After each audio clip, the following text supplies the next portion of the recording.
Hi friends, Allie here. In today's tutorial, I'll be showing you how to crochet this farmhouse blanket.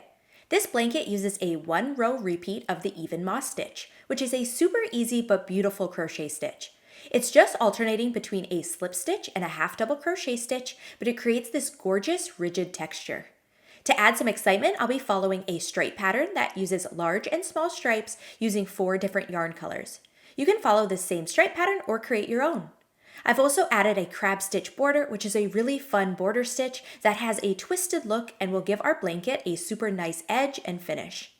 The instructions in today's tutorial are for a lapgan size blanket, which is about 36 inches by 48 inches. But if you'd like to make a different size, I'll share some alternative size options as well. If you want to follow along with the free written crochet pattern for this farmhouse blanket, you can find it on my website, theturtletrunk.com, or if you want to grab the ad-free printable PDF, you can find it in my Etsy and Ravelry shops. I'll link to all of those in the description box below. If you enjoy this pattern and want to crochet more patterns with this beautiful stitch, then check out my farmhouse playlist here on my YouTube channel for more farmhouse crochet patterns. Now, if you're ready to get started, let's head over to our supply list and let's get making. For this pattern, you'll need medium 4-weight yarn. I'll be using Lion Brand Yarn's Color Theory in the colors Nutmeg, Ivory, Satellite, and Thunder. This yarn is one of my favorite medium weight acrylic yarns. It is super soft, comes in a ton of gorgeous colors, and I just love working with it. I'll link to it below if you want to try it out. I highly recommend it. I love it. My blanket is so soft and cozy, so this yarn is really great for blankets or wearable items. So you can see the yardages needed for each color. This is for the 36-inch by 48-inch blanket. In the next slide, I'll show the alternative size options, but you will need to adjust the yarn yardage if making another size.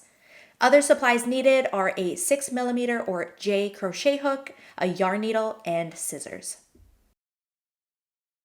Here are some other sizes you can make. The pattern alternates between large and small stripes. We'll start with a large stripe, then we will repeat 2 small stripes, 1 large stripe, 2 small stripes, 1 large stripe, and so on. Each size has the same striping pattern, but the number of rows per stripe and the stitches per row is different. You can still follow along with the video tutorial, just work the number of stitches across and the number of rows per stripe as to what your size says below. For the foundation chain, you'll just want to work 1 more chain than the number of stitches needed. Again, this pattern uses a 1-row repeat, so you can really customize the blanket however you'd like. If you want to change the striping pattern or do a solid color blanket, you can just follow the number of stitches and the total number of rows for whatever size you want to make. If you want to customize the size of the blanket, you can work any even number of chains for your foundation chain to get your desired width, and then repeat row 2 as many times as you'd like to get your desired length. So if you're ready to get started, let's grab our yarn and crochet hook and let's get making. We're going to start with color A, which for me is Nutmeg, which is this brown color. And we're going to begin by making a foundation chain. So start with a slip knot on your hook, then chain 112. To make a chain, yarn over and pull through the loop on your hook. That's 1 chain. If you're making a different size of blanket, you will want to make your foundation chain 1 more than the number of stitches you need. Or if you're customizing the width of the blanket, you can make a foundation chain any even number of chains. When you're done your foundation chain, we'll be working back into it for row 1. So in the second chain from the hook, we're going to slip stitch. So here is the first chain from the hook, and here is the second chain from the hook. So in the second chain from the hook, work a slip stitch. To slip stitch, insert your hook, yarn over, pull up a loop, and pull through the loop on your hook. Something to remember when working your slip stitches, especially the ones at the beginning and end of the rows, you want to make sure that you're keeping them loose so it's easier to work back into them in the next row. So before you work your slip stitch, you can just pull up on your hook a bit to loosen the loop on your hook. So I'll show you again here. So loosen up the loop on your hook and then you can work your slip stitch. In the next chain, we're going to work a half double crochet stitch. To half double crochet, yarn over and insert your hook into the next chain, yarn over and pull up a loop, then yarn over and pull through all 3 loops on your hook. And now we're just going to repeat those 2 stitches all the way across. Slip stitch into the next chain, then half double crochet into the next chain. So again, repeat those 2 stitches all the way across, and we're going to be ending on a slip stitch. So I'm going to continue on and I'll catch back up with you at the end of row 1.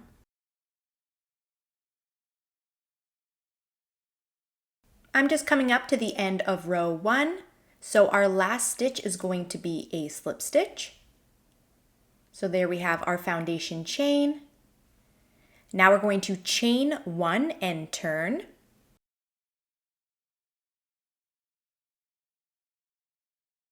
Now we're on to row 2. For row 2, we're going to slip stitch into the first stitch. Now the chain 1 we just worked does not count as a stitch, so work your first stitch of the row into the last stitch of the previous row. Remember to keep your slip stitch loose as well. Next, half double crochet into the next stitch. Now our half double crochets have 3 loops, so you might notice on the front of the stitch there's that loop poking out on the front. We do not want to work into that loop. You want to make sure you're working into only the top 2 loops of the stitch. So half double crochet in those top 2 loops, like so, and you can see that front loop just pokes out, and that's what gives our blanket that great texture. So just make sure you're not working into that front loop of the half double crochet stitches. Next, slip stitch into the next stitch, then half double crochet into the next. And we're going to repeat those 2 stitches all the way across. Slip stitch into the next, half double crochet into the next. I'm going to continue on and I'll catch up with you at the end of row 2.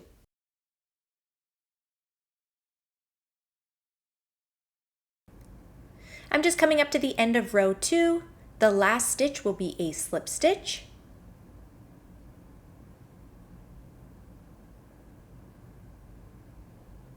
You can better see those loops popping out from our half double crochet stitches now and the lovely texture that they provide. So chain 1 and turn. And now for the rest of the pattern, we're just going to repeat row 2. We're going to change colors at the end of every 16 rows for our large stripes and every 6 rows for our small stripes. So I'm just going to continue on here and I'll catch back up with you at the end of row 16, which will be the end of our first large stripe, and I'll show you how to change colors. So for rows 3 to 16, just slip stitch into the first stitch, half double crochet into the next, repeat across, ending on a slip stitch, then chain 1 and turn. And I'll catch back up with you at the end of row 16. I'm at the end of row 16 and I'm going to change to color B on the last stitch of the row. So on the last stitch, insert your hook into the stitch, then drop your current color yarn, grab your new yarn, which I'll be using color B, and finish your pull through with the new color, making sure to leave a few inches on the tail end there so that you can weave that in at the end. So finish your pull through with the new color yarn, then chain 1, and then we're going to continue on with the new yarn. You can cut off your previous color, again leaving a few inches, enough that you can weave in that tail end. And I'm just going to tie these tail ends together, and I'm going to leave them and I'll weave them in all at the end. So now we're on to row 17 with color B, and this is starting off our first small stripe. So for the rest of the pattern, we're just going to repeat row 2, and we're going to work 2 small stripes, then 1 large stripe, 2 small stripes and 1 large stripe. And we're going to repeat that for a total of 19 stripes and 184 rows. So our large stripes are 16 rows and our small stripes are 6 rows, and we'll just change colors for each stripe. So up on the screen, I'll put up the color pattern and a graphic to follow, so you're not just watching me crochet the same 2 stitches over and over again for 184 rows. So just follow this, and at the end of row 184, or until you've worked your last stripe, and then I'll catch back up with you and we will work the border together.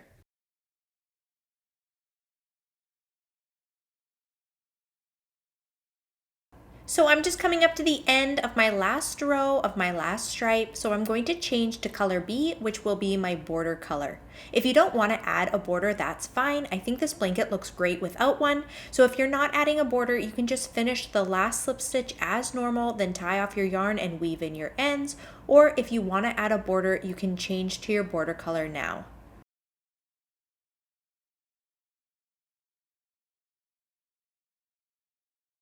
I'm going to chain 1, then we're ready to start our border. If you haven't weaved in your ends yet, you can do that now so that they don't get in the way while we work our border. And I'll try and show off my blanket here now. It's hard to fit it under my camera, but I'll show it off the best I can.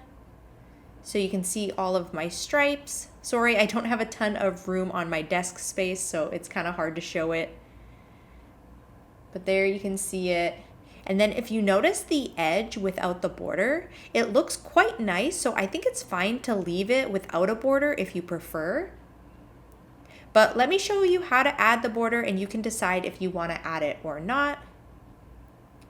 So for our border, we're going to work in joined rounds, so we're not going to turn our work anymore. And we're going to work a total of 3 rounds for our border. So for round 1, we're going to single crochet around our blanket. We're going to work 3 single crochets into each corner, then work 1 single crochet into the edge of each row on the sides, and 1 into each stitch across the bottom and the top. So starting in the same stitch that we're in right now, we're going to work 3 single crochets all into this space since this is our first corner.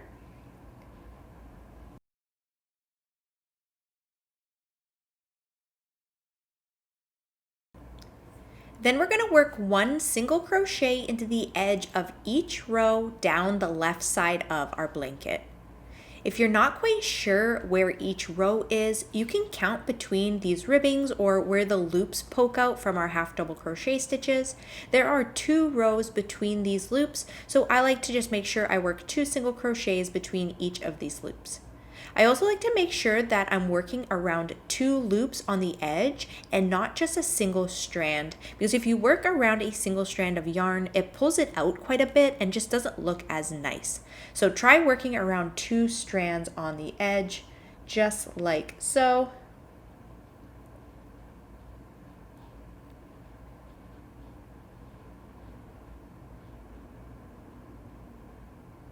So continue this all the way across the left side of the blanket. Then when you reach the next corner, work 3 single crochets into the corner, then 1 single crochet across the bottom, 3 in the corner, 1 in each stitch across this right side of the blanket, and so on. And I'll catch back up with you at the end of the round.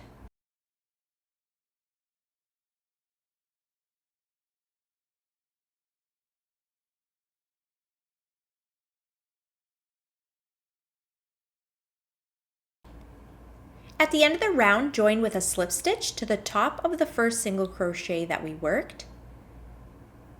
Then chain 1.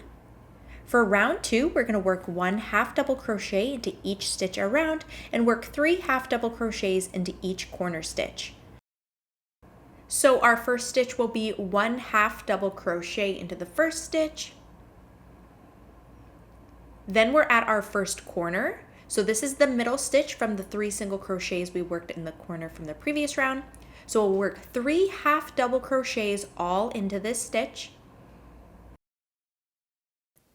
Then work 1 half double crochet into the next stitch and in each stitch until you reach the next corner. Then 3 half double crochets in the next corner and continue on until the end of round 2.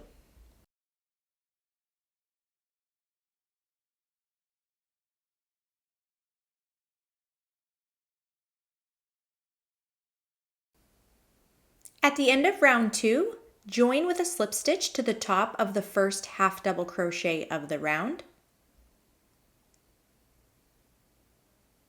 Then chain 1. Now we're on to our last round for the border, and for this round we're going to work the crab stitch, which is also called the reverse single crochet, because you're basically working a single crochet but just working it in reverse. So instead of working our stitches to the left or counterclockwise, we're going to be working this round going to the right and clockwise. It's a little awkward at first, but it gets easier the more you do it, and it creates such a cool twisted edge, so it's well worth it. So we're going to work our first stitch into the top of the last half double crochet that we worked. So not where we joined, but the last half double crochet of round 2. So insert your hook into that stitch. Then yarn over and pull up a loop, yarn over, pull through both loops on your hook. So there's one crab stitch or one reverse single crochet. So I'll show you again. Insert your hook into the next stitch to the right, pull up a loop, yarn over, and pull through both loops on your hook. And just repeat working one crab stitch in each stitch around, and we're not going to be increasing in the corners anymore, so just one in each stitch around. And now that we have more worked, you can see how the stitch is twisted and just looks really cool. So just continue around, work them slowly if need be, and I find working them a bit tighter gives them a nicer look than if you're really loose. So just continue on and I'll catch back up with you at the end of the round. At the end of the round, we're going to join, but instead of joining at the top of the first stitch like we have been for the last 2 rounds, we're going to just join to the same space as the first stitch at the bottom. If we join at the top, it creates a bump there, so by joining just beside the first stitch, it just gives it a cleaner join. So just join with a slip stitch right beside that first stitch there. Then we can cut off our yarn.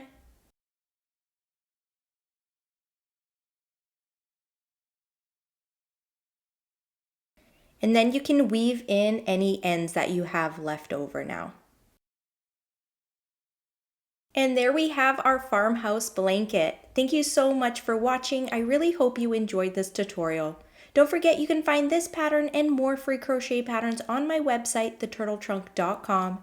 And be sure to follow me on Instagram and Facebook, and you can tag me in your photos so I can see your finished turtle trunk creations. Thanks again for watching, and I'll see you next time.